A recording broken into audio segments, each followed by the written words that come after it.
what you need is to be able to measure something, right? When you can measure something, you can quantify it, and then you know when you've improved it or when it's decreased, right? So we're going to do an exercise which I hope you will fail at spectacularly so that you have a contrast point against which to measure all the rest of your progress. Does that make sense to you guys? Yes. Okay, step number 1, quickly turn around and find a partner inside of your group or your little pod. Once you've done that, come and face me again. With your partners, what I'd like you to do is just take a moment right now as we're talking to just think about, have you ever tried to give someone advice and it just blew up in your face? Hands up if that's happened to you. Right? Good. Think about that for a moment. And I'd like you to recreate that with your partner. And here's how we're going to do this. You're going to have a chance to go both ways. And please don't take too long because otherwise you're going to traumatize your client. You're going to ask your partner to give you a genuine problem. Now please, partners, make them small problems because this one is going to get worse for a little bit, right? Ask them for a genuine problem and then discuss it for literally just a minute or two, just to know what the problem is. And then what I'd like you to do as the hypnotist is I want you to go straight into advice-giving mode. You should do this, you should do this, fix it this way, try that. And, you know, whatever you can do to really piss them off benignly. Okay?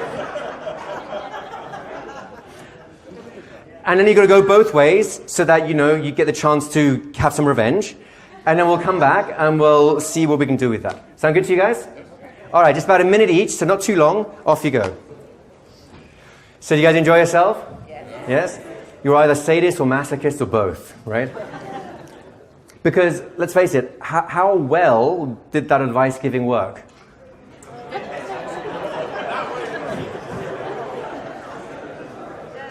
So, here's a question.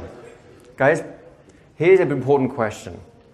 How did you feel as the client pouring out your heart and then receiving this advice right back? How did that feel to you guys? Any comments? Judged? Misunderstood? Attacked? Are these good therapeutic conditions?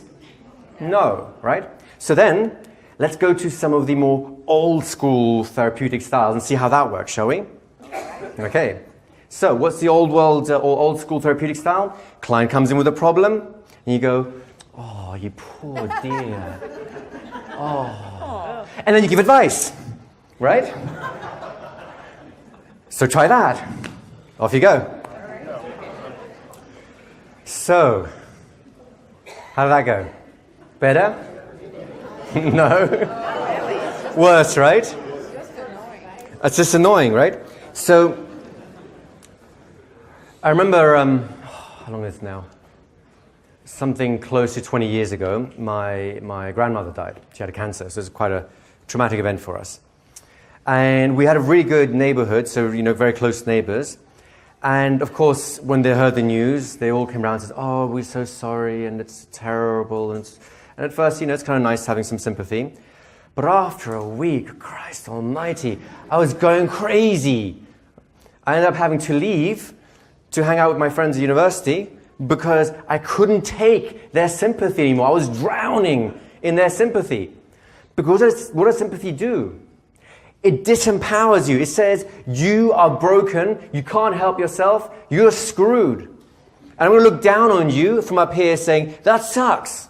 That's essentially the emotional message that sympathy tends to convey. Sympathy and empathy, by the way, are different things, as hopefully we'll discover shortly. But you understand, right? This is very, very important because culturally, we have been conditioned to give advice and give sympathy, which is why we keep fighting with everyone. Because it's actually very disrespectful in some ways. Client, did you feel respected when they gave you sympathy and then followed up with advice? That's a double whammy, isn't it? First you disempower, and then you disrespect. Great! So do you see then where normal conversations can often just fall down the wrong way? It's not that you're wrong, and it's not that they're wrong, and it's not that you can't gel. It's that what we have been culturally conditioned to do in times of emotional crisis doesn't work.